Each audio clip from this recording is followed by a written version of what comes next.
Edukasyon sa Pagpapakatao 5, Quarter 1, Week 8, Milk Base. Ang paksa ng ating aralin sa araw na ito ay Pagpapahayag ng Katotohanan. Hello kids! It's me, Teacher Frel. Don't forget to subscribe, like, and share, and hit the notification bell for the latest video. You can also follow my Facebook page, Teacher Frel TV.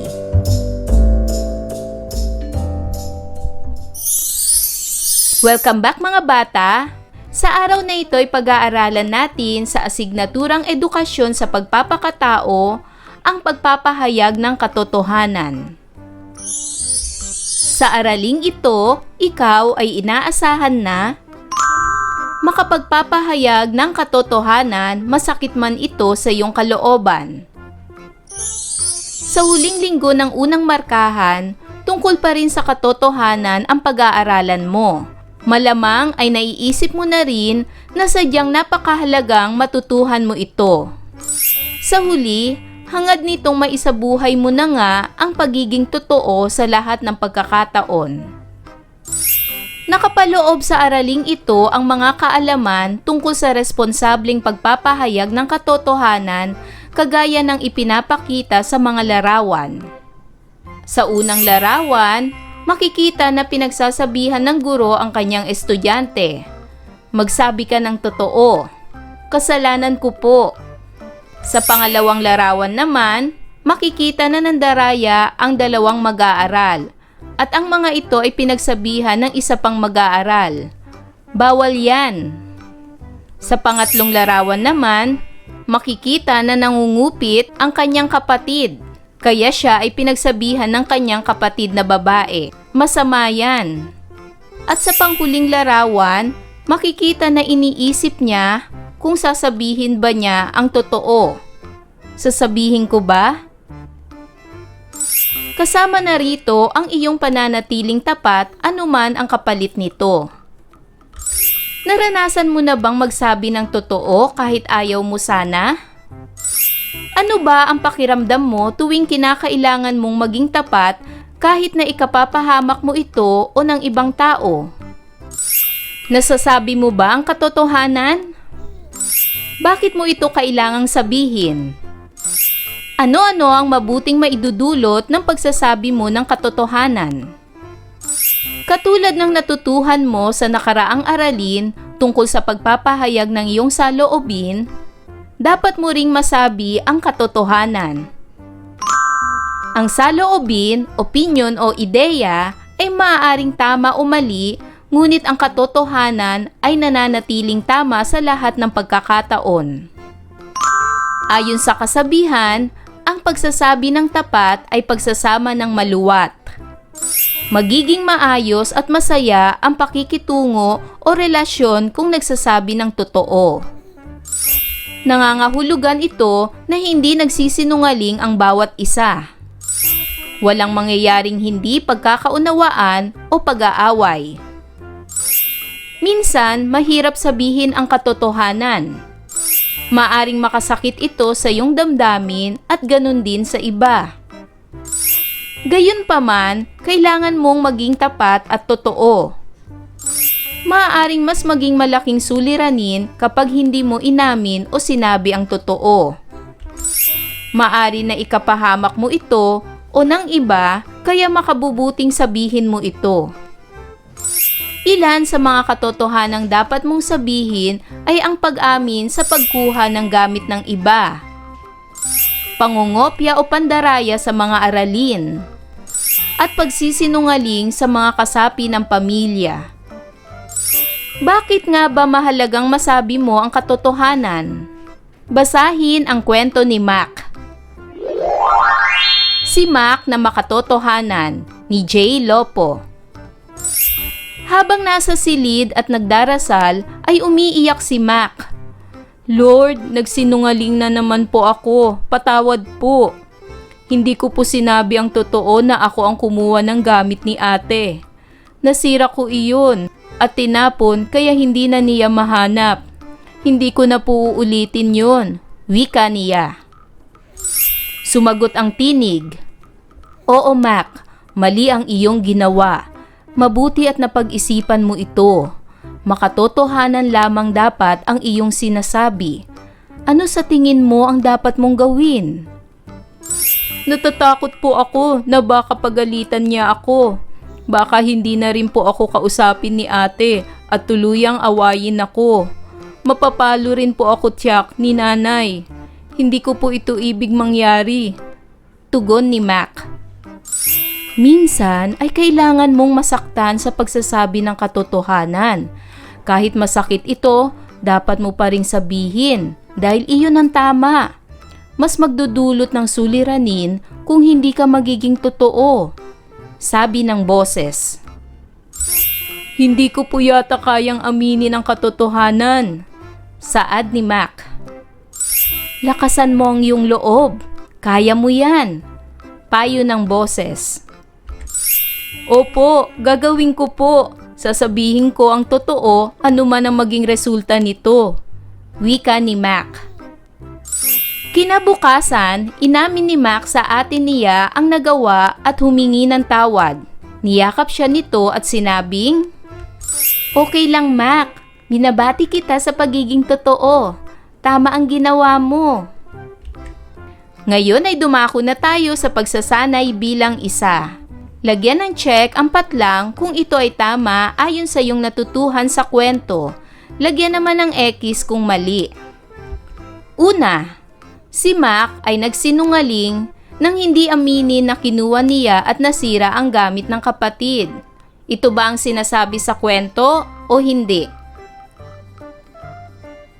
Magaling! Ito ay check! Sinabi ito sa kwento. Pangalawa, malakas ang loob niya na masasabi niya ang totoo. Ito ba'y nangyari sa kwento? Check o X? Magaling! Ito ay X.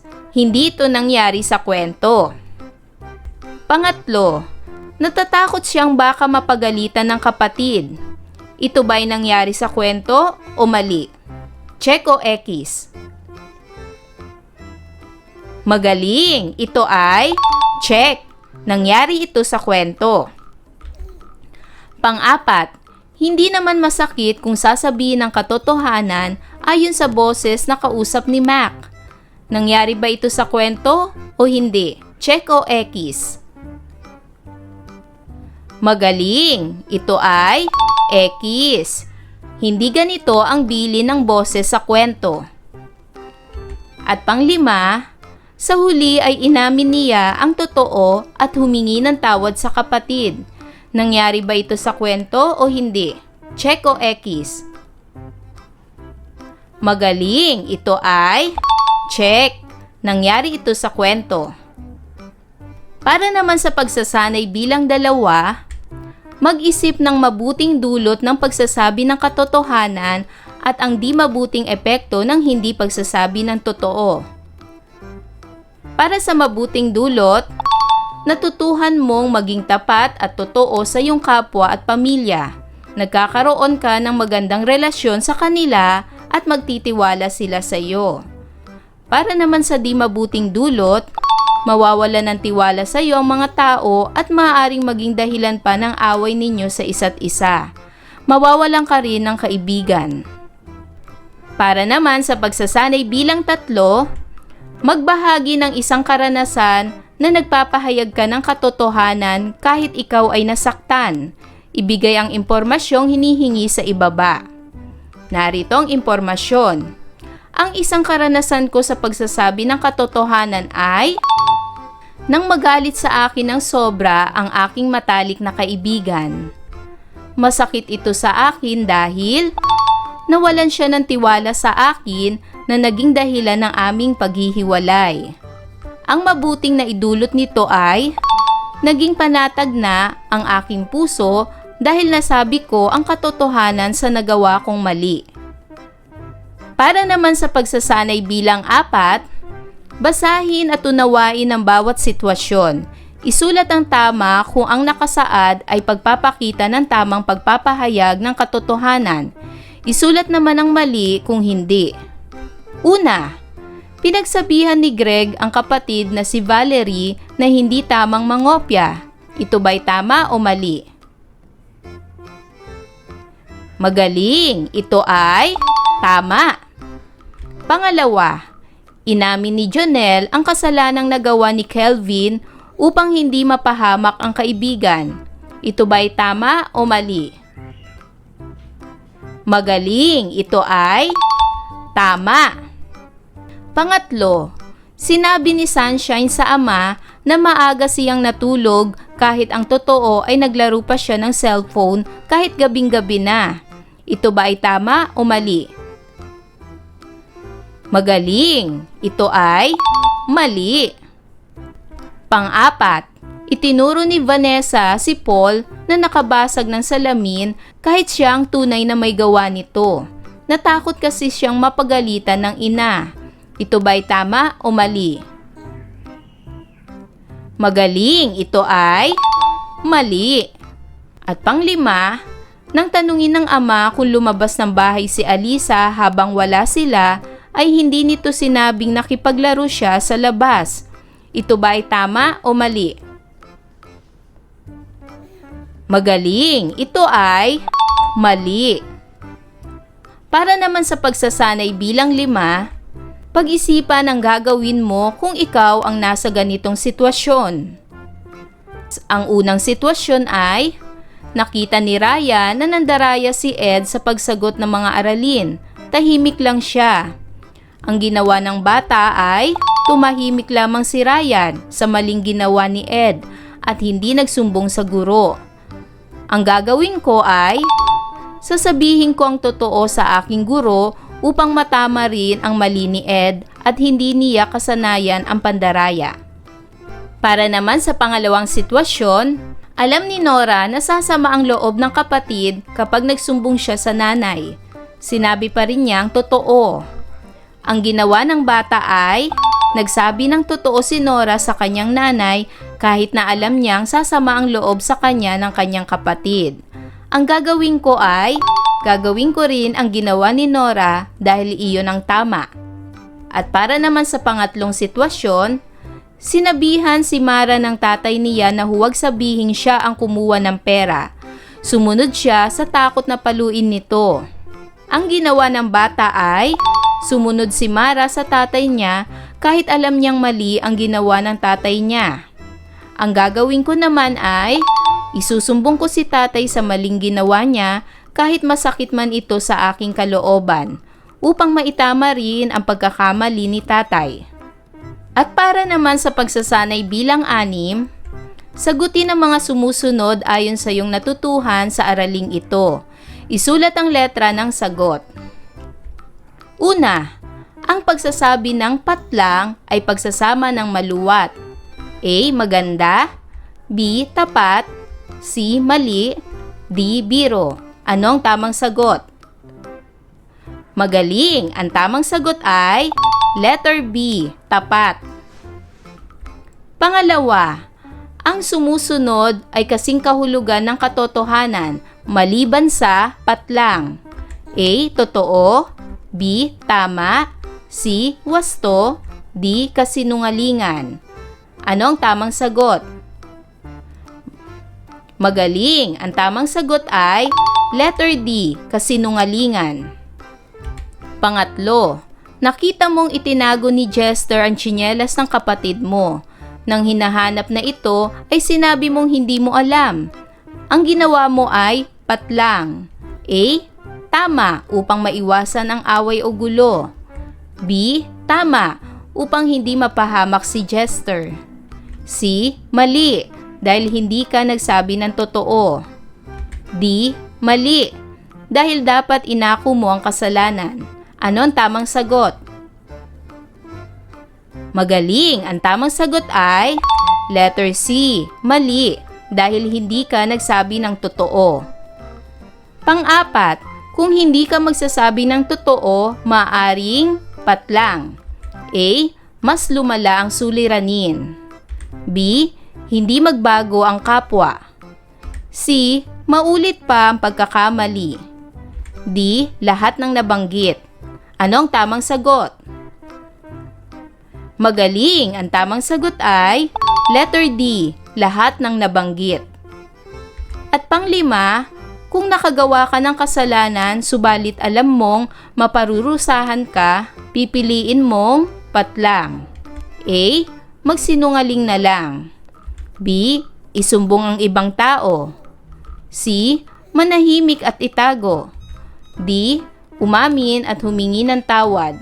Ano ang tamang sagot? Magaling! Ang tamang sagot ay letter D. Umamin at humingi ng tawad. Tandaan, mahirap man gawin o sabihin, magkaroon ka ng lakas ng loob. Isipin lagi na ginagawa mo ito hindi lamang para sa iyong sarili. Nais mo lamang na maitama ang mali at huwag mauwi sa mas malaking suliranin. Tandaan na ang pagsasabi ng tapat ay pagsasama ng maluwat. Ayan mga bata, nasagutan niyo ba ang lahat ng mga pagsasanay? Kung ganon, magaling! Mga bata, sana'y marami kayong natutunan sa ating aralin. Hanggang sa susunod na video lesson, paalam! Thanks for watching!